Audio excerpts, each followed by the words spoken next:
Hello again mga ka-ECOP. This is Rob Maronilla. And this is Gianna Rasal, your host for today. Welcome again to ECOPlus Amplifying Your Voice 2.0. The Employers Confederation of the Philippines, or ECOP, is here to serve employers nationwide. Alam mo ba, Rob, na for 47 years, ECOP has been helping employers with industrial relations and human resources management issues, promoting social dialogue in the workplace, and fostering proactive collaboration among employers, workers, and other stakeholders both at the enterprise and national levels. Nandito ang ECOP para matulungan kayo to become responsible employers, ensure sustainable businesses, and promote inclusive workplaces. For Season 2 of ECOPlus, we are focusing on supporting micro, small, and medium enterprises, or what we call the MSMEs.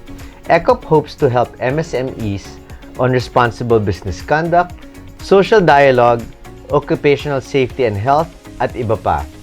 In this season, we will also feature real concerns, real problems from real MSMEs with the intention of helping them resolve these.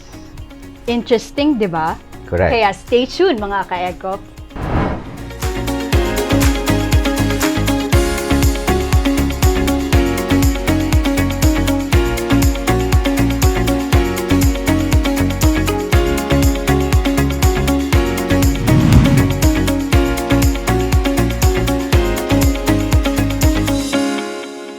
Mga ka-ECOP, welcome again to ECOPlus Amplifying Your Voice 2.0, airing every other Monday at 5:30 p.m. We hope that through this program, makatulong kami sa inyo sa iba't ibang concerns ng aming mga fellow employers. Our episode today is about policy advocacy and how MSMEs can benefit from it and contribute to it as well. Is that right, Gianna? That's right. Sa episode na ito, matutuklasan natin kung ano ang policy advocacy, pati na rin ang iba't ibang paraan kung paano ito pinapractice sa ating bansa. Makakasama natin today ang isang expert sa policy advocacy on labor and employment mula sa ECOP, na ipapakilala sa atin ang konsepto ng policy advocacy, ang kahalagahan nito para sa MSMEs, as well as ways upang makapag-contribute ito sa mga MSMEs. Para sa ating mga ka-ECOP na na-miss ang ating previous episodes on responsible business conduct and occupational safety and health, pumunta lamang sa social media accounts ng ECOP para mapanood nyo ito. Our episode today is called The Importance of Policy Advocacy to MSMEs. Through this episode, gusto naming mas ipakilala sa mga MSMEs ang konsepto ng policy advocacy, pati na rin ang role nito sa pag-ensure ng isang masaganang business environment. So we are joined today by Mr. Jose Roland A. Moya, Director General ng Employers Confederation of the Philippines at isang policy advocacy veteran. Para mas makilala natin ang ating bisita, may we now turn over the floor to our correspondent, Maria Flor de Liza Leong, isa ring advocacy expert at Vice President ng Advocacy and Communication ng Philippine Exporters Confederation or PhilExport. Hello, Ms. Liza! Kamusta kayo? We're so excited for this episode.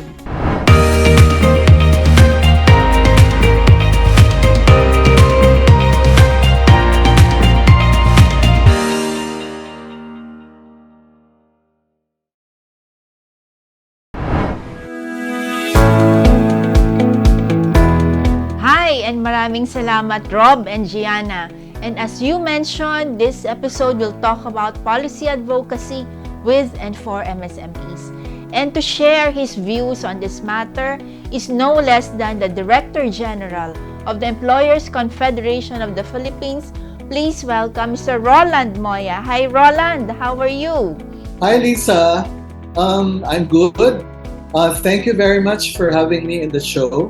You know, this is an episode on advocacy and we'd like to hear your insights on this. They sound like big words, no? But what is really policy advocacy? What do you do when you advocate? And why is this important? Well, maraming mga employers or business organizations include in their mission statements and action plans some references to advocacy or lobbying on behalf of their members. While advocacy and lobbying is an activity that is prone to the so-called free rider tendency because it benefits both members and non-members of employers' organization, it is nonetheless at the heart of the existence of employers' organizations. Thus, employers' organizations must do something else, which is to deliver direct services like training, consultancy, research, and publications to attract a considerable portion of its constituents in the business community to become members, and in the process generate the revenue that will fund advocacy activities and add weight and credibility to the organization's voice. Ang advocacy or lobbying ay ginagawa ng mga business organizations katulad ng ECOP, PCCI, at PhilExport. But let's go to definitions. Advocacy is the art of persuasion and influence, underpinned by the science of robust evidence-based policy positions. It is an act of influencing or supporting something or someone. When we discuss advocacy and lobbying in the context of employers or business organizations, we generally think of public policy advocacy. For example, actions designed to influence laws and regulations, court decisions, and the general attitude and approach of political parties or entities. The nature of the environment in which they do business is crucial to company success. Ang negosyo ay naglilikha ng kayamanan ng bansa. So business creates wealth for the country. It also generates jobs that goes with the process of creating and selling goods and services. Magiging mas epektibo ang mga kumpanya if they operate in an environment that is conducive to enterprise and entrepreneurship. Therefore, business must influence legislators, administrators, and even the judiciary. Counter the influence of pressure groups that seek to regulate further the environment in which companies operate, and to persuade the voting public of the benefits of a business-friendly operating environment. So, importante na ang mga kumpanya sa Pilipinas, lalo na ang mga maliliit at nagsisimula pa lamang mga negosyo, ay may boses at representasyon. Kaya alam din natin na limited ang access nila sa maraming bagay. Kaya importante sa kanila ang employers organizations sa katulad ng ECOP or Employers Confederation of the Philippines. Okay, having said that, can you also share with us the current policy advocacy work plan of ECOP, and what are the priorities in your agenda? Yeah, thank you for the question. Maganda sigurong banggitin ko dito ang ilan sa mga characteristics ayon sa Center for International Private Enterprise or CIPE patungkol sa advocacy activities ng isang business organization. Halos lahat ng mga characteristics na binanggit ng CIPE ay ginagawa ng ECOP. For example, articulate members' concerns as a unified voice, meet regularly with decision makers, establish regular channels of communication and close working relationship with government officials, use these channels to promote the members' interests, engage in both proactive and reactive advocacy to their members' benefit, help ensure stability in business-related legal and regulatory framework, and of course, monitor the administration and implementation of policies. Lahat ng mga ito ay ginagamit ng ECOP upang maging mas epektibo at makabuluhan ang ginagawang advocacy and lobbying activities ng ECOP. Mabanggit ko lang, as the recognized single and only voice of employers, ECOP represents employers and the business sector in consultations and policy discussions together with government and labor pagdating sa mga issues patungkol sa labor, employment, industrial relations, and other social policy matters. ECOP ang nag-consolidate at nag-unify ng mga posisyon ng mga employers base sa evidence-based research at consultations, at ECOP din ang nag-articulate ng common stand ng employers sa iba't ibang plataforma o mekanismo, whether sa Kongreso, sa Department of Labor and Employment, o kahit na sa general public. ECOP policy priorities include genuine tripartism, social dialogue with labor counterparts, decent work and responsible business conduct, compliance to general labor standards and occupational safety and health, among others. This also includes workplace relations, wages and productivity, education and skills, digital transformation, and green and just transition, among others. All right, so we mentioned about MSMEs as one of the beneficiaries and in fact partners in doing policy advocacy. So why should we engage them? Why should MSMEs be involved in the policy advocacy work of ECOP? Magbabanggit lang ako ng statistika tungkol sa mga micro, small, and medium enterprises. Sa 2021 list of establishments ng Philippine Statistics Authority or PSA, there is a total of 1,080,810 business enterprises which are operating in the country. Of this, 1,076,279 or 99.58% are micro, small, and medium enterprises, and 4,531 or 0.42% are large enterprises. MSMEs generated a total of 5,461,731 jobs, or 64.67% of the country's total employment. The micro enterprises produce the biggest share, 32.46%, closely followed by small enterprises, or 25.08%, while medium enterprises were far behind at 7.12%. Meanwhile, large enterprises generated a total of 2,983,847 jobs, or 35.33% of the country's overall employment.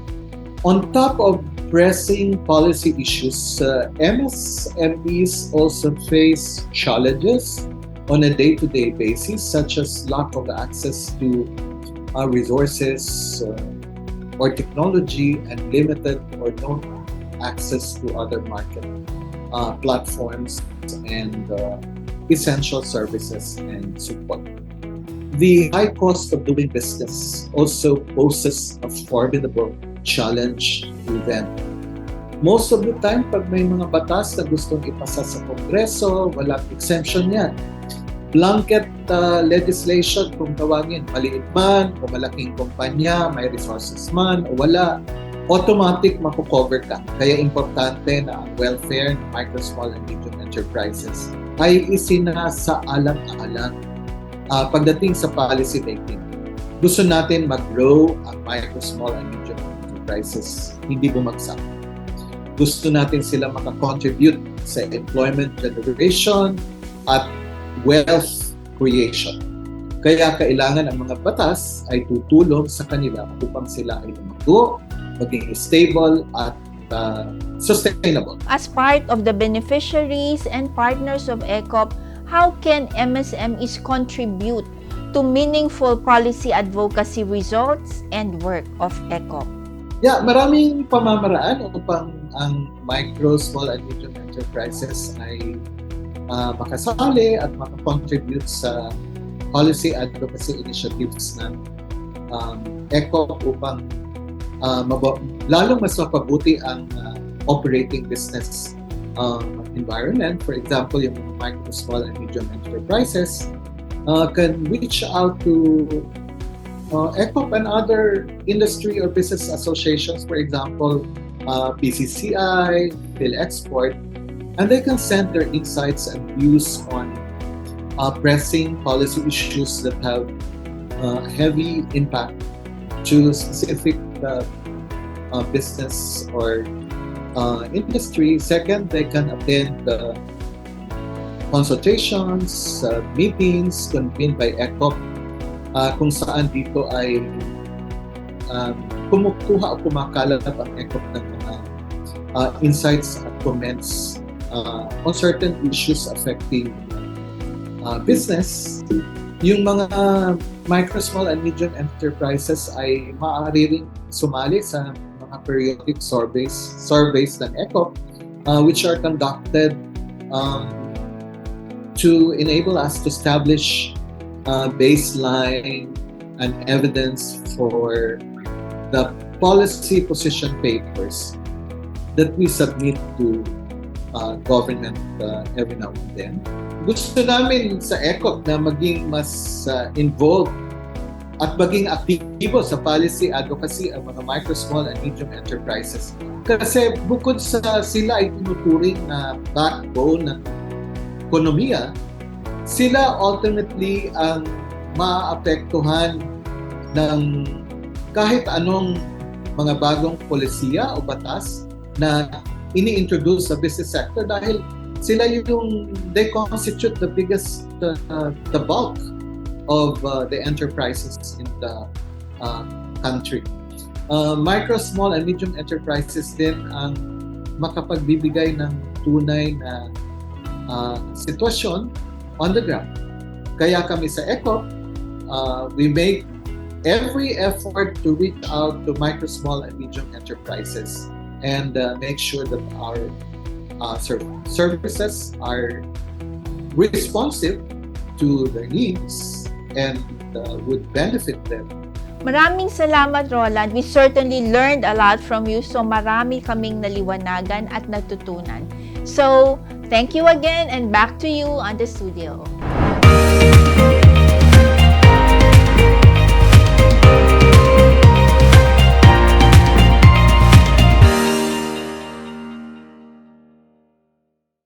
You know, Gianna, maganda rin talaga na may mga policy advocacy programs na pinoprovide ang ECOP. I agree. ECOP has been doing initiatives for policy advocacy katulad na lamang ng pagsuporta nito sa mga MSMEs. So thank you, Liza, and of course, Roland, for your insights. Kagaya ng sinabi ni Roland, importante para sa mga MSMEs ang makibahagi sa policy advocacy activities ng ECOP upang masiguro na ang kanilang mga concerns ay narinig at na-consider. The next segment of our program will feature a testimonial from a new ECOP member. But before we proceed to the next segment of ECOP Plus 2.0, ECOP Testimonials, let us have a short break.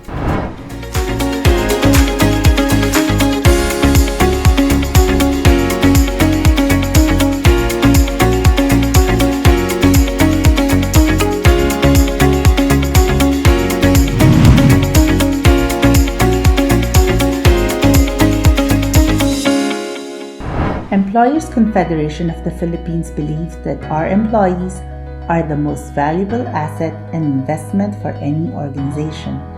Workplace illnesses, injury, or death translate to substantial costs on business with negative impact on the economy.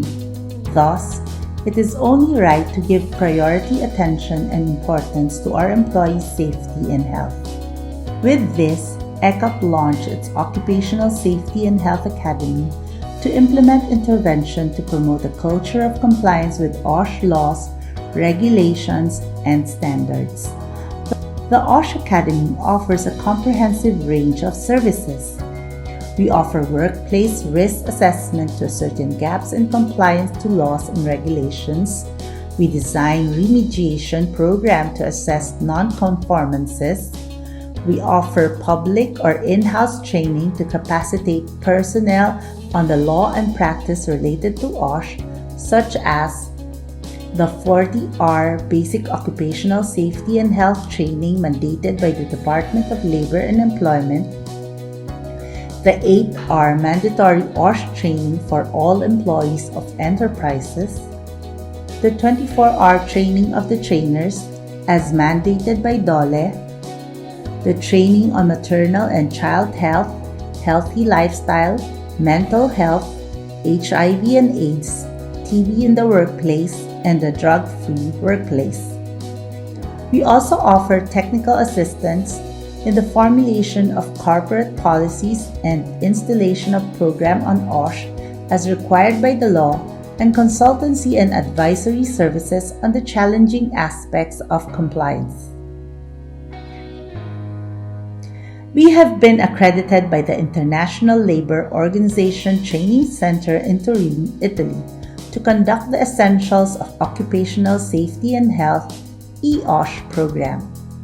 The EOSH training package is a suite of 29 modules covering a selection of themes and topics that promote a general culture of health and safety at the workplace, as well as the specific risks and issues on OSH.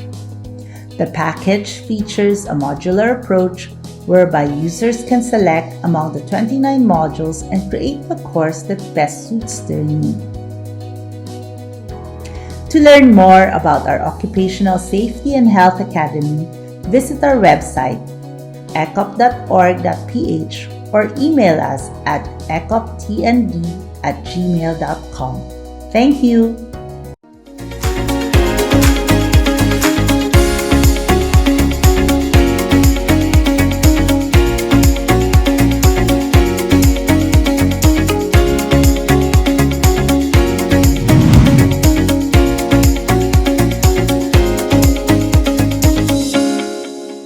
Hello! Welcome again to ECOP Plus Amplifying Your Voice 2.0. Our next segment, ECOP Plus Testimonials, features sharings and insights from companies on their experiences being an ECOP member. For tonight, let us hear from Ms. Noraida Morada.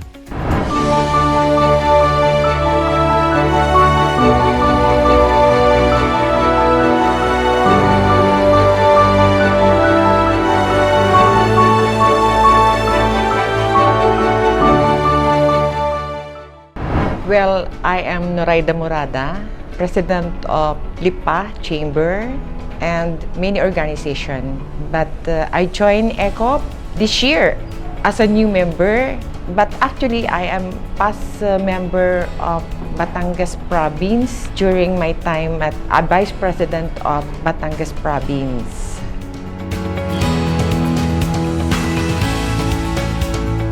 Well, I have a realty office, the J.A. Morada Realty, and it's involved our children as a real estate broker, real estate appraiser, environmental planners, and real estate consultant. We have also a coffee shop and managed by one of my son. And then my resort, maliit lang. Maliit na resort, pero I create job. During the pandemic time, doon ko naranasan yung innovation sa work, like from driver to construction, from magluluto as a gardener. Parang umiikot lang doon para lang huwag lang sila mawala ng trabaho. And because of experience through ECOP, so I decided to join the ECOP because of the training, the innovation. Napakalaking tulong sa amin yun. So, I think to the future, marami, hindi lang yung company ko, kasi as a group, kasi marami kami mga businesses na MSME na pwede naming tulungan. And thank you, ECOP, for that.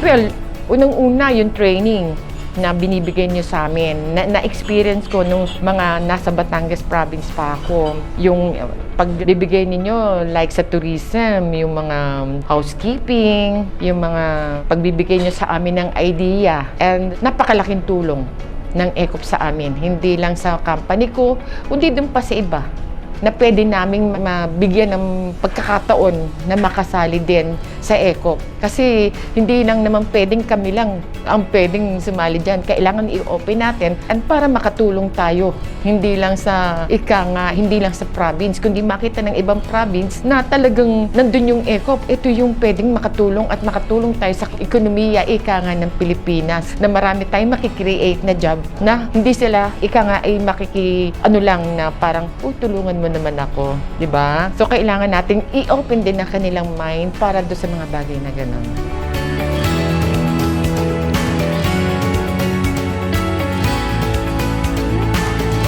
Una, kasi financial. Pangalawa, paano ba natin ang gagawin? Kasi nga wala nga sila. Bilang katulad ko sample, may owner ako. Paano ba ang pagtitrain ko ng ganito? Paano bang gagawin ko nito? Diba? Kasi kami, ima-manage lang namin. Paano ko ituturo yung halimbawa? Sa innovation na lang Innovation, magluluto. Paano bang pagluluto nito? Ano bang kailangan ko? So, yun, nandun yung ECOP. Doon kami aasa ngayon na sa training na ibibigay. Kasi kung ipapakatulad ko sample, mag-requirements na naman ngayon sa resort na kailangan may lifeguard ka, kailangan may housekeeping, ano ba yung food na pwede nating iserve ngayon, di ba? Lalo ngayon may pandemic, paano nating gagawin sa health, safety, di ba? So yan, kailangan natin talagang maibigay yung mga ganung bagay sa kanila. And yan, nandiyan yung ECOP na pwede nating asahan.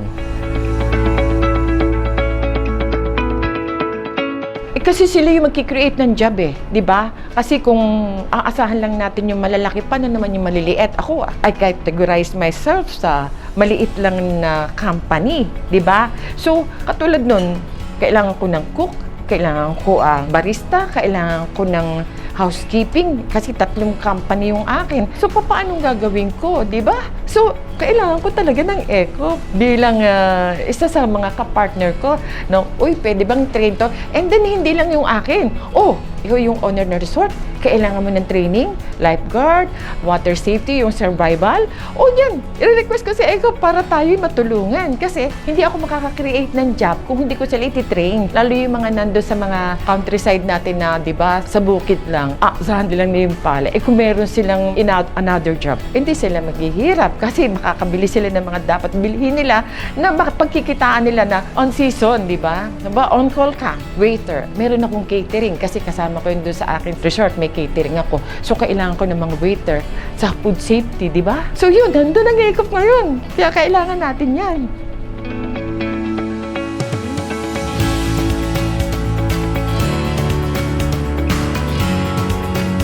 Again, it's a big help ng ECOP kasi nga, doon na lang sa labor law, yung employers-employee relation.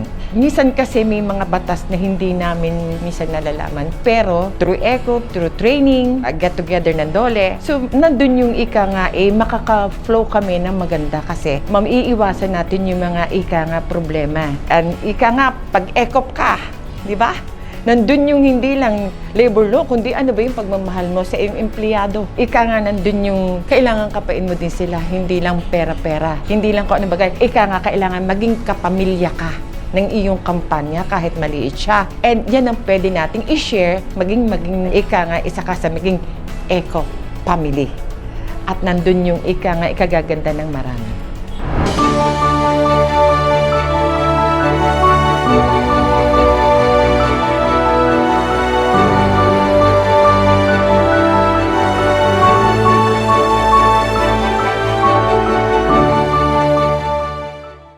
Mukhang maganda talaga ang effect ng pag-member ni Ms. Morada sa ECOP. Hindi lang pang NCR ang ECOP, kundi pang provincial din, di ba? Correct. Si Ms. Morada nga mukha nga siyang masaya sa mga services ng ECOP. Tama. Yeah. So thank you very much, Ms. Noraida Morada. Now to our viewers, please visit our website www.ecop.org.ph to learn how you too can become an ECOP member. You can also browse through our roster of training programs on IR, HR, OSH, RBC, among others. Our social media pages are also open for your inquiries. Interested in getting familiar with the single and official voice of Philippine employers? Want to stay updated on the latest news and trends on labor and social policy issues? By becoming a member of ECOP, you can have access to all of these and many more. Explore the benefits of joining ECOP. ECOP provides its members with a comprehensive range of services that includes training, advocacy, and information through seminars, research publications and networking. The ECOP Help Desk provides assistance to members who may have questions or concerns on issues regarding human resource management, HRM, industrial relations, IR, and occupational safety and health, OSH. Managed and operated internally using ECOP facilities and technical staff, the Help Desk can be easily accessed through multiple platforms. We regularly conduct free webinars to keep our constituents in the business community abreast with the latest and upcoming developments on industrial relations, social policies, and related topics. Aside from free webinars, we offer to members big discounts in our public training programs, seminars, and workshops on IR, HR, OSH, and a lot more. Philippine employers are represented by ECOP in various tripartite bodies. ECOP's participation in congressional hearings and other policy consultations ensures that the voice of employers is articulated, heard and acted upon. As a member, you can network and join events that bring together company representatives to discuss developments and issues on industrial relations and human resources management through our Members' General Meeting, MGM. Aside from this, you can attend, discover ECOP, an interactive forum organized for members and non-members alike to familiarize them with ECOP's advocacies, activities, and programs. An overview of pending labor bills in Congress and proposed policy issuances discussed in the Technical Executive Committee of the Department of Labor and Employment are usually presented. We provide a learning and sharing platform among representatives of our member companies through our ECOP networks. ECOP Networks has 3 fields of specialization which are Industrial Relations and Human Resources, IR/HR, Occupational Safety and Health, OSH, and Corporate Social Responsibility and Responsible Business Conduct, CSR, RBC. As a member company, your management or HR representatives will have the opportunity to receive full overseas technical scholarship on topics such as industrial relations, human resource management, and occupational safety and health organized in Japan. ECOP also organizes the annual National Conference of Employers, where our members enjoy discounts when participating. Lastly, you will enjoy other benefits such as up-to-date, informative e-bulletin and research publications. We provide our members up-to-date and relevant news, studies and statistics gathered from reputable agencies as well as trends and practices directly collected from various industries. Our members can enjoy 50% discount on research publications such as Corporate Compensation Survey and CBA Report. Free conferences, workshops, or seminars by invitation through ECOP special projects. Exclusive access to members-only page in the ECOP website where you can review different project tools, documents, copies of position papers, minutes of committee meeting, and loads of other records. ECOP Plus, Amplifying Your Voice is ECOP's digital television program that airs regularly in various social media platforms. The program discusses ECOP's advocacies and programs. It also features interviews with employers, practitioners and policymakers on current, evolving and future workplace issues. Airs twice a month, 5:30 p.m., on our Facebook page and YouTube channel. As our members continue to grow their businesses, ECOP will always continue its mandate of protecting the interest and advocating the welfare of the business community. Discover the many ways you can support your business or enterprise today. Join the Employers Confederation of the Philippines. Your partner. Your advocate. The single and official voice of Philippine employers on labor and social policy issues.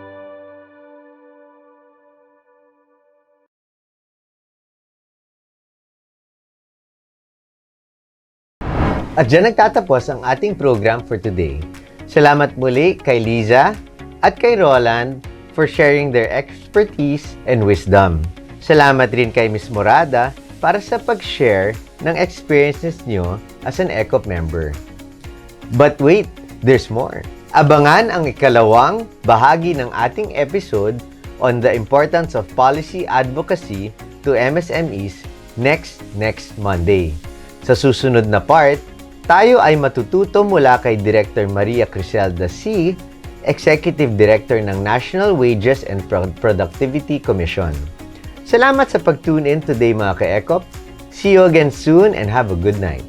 The objective of the minimum wage is to protect the vulnerable workers from undue low pay. Now, our second mandate is also connected to our first mandate, but this time, the mandate is more on the advocacy for strengthening the link between wages and productivity. Dear ECOP, ako si Dennis, small business owner na nagre-retail ng paint and other construction materials. Nag-e-employ ang aming maliit na hardware ng mga 10 na empleyado. Mayroong gumagawa ng administrative work at mayroong ding mga skilled workers. Matutulungan namin si Dennis, lalo na dun sa concern niya about probably yung training and development for his workers. Marami tayong mga training programs na pwedeng ibigay. Ang isang example ay yung Steve training namin for workers.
Shots, Digital Media TV.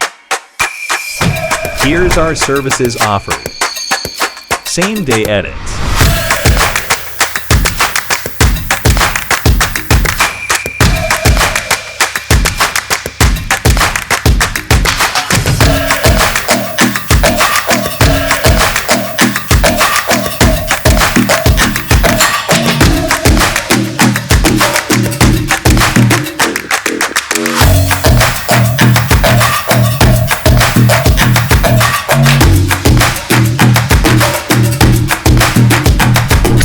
Photography.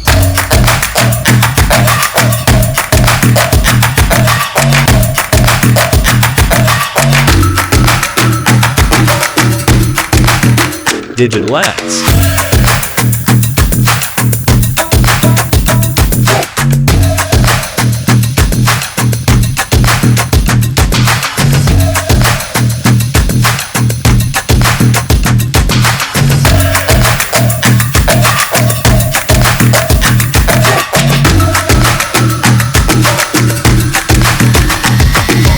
Giving you our best shots. Book now.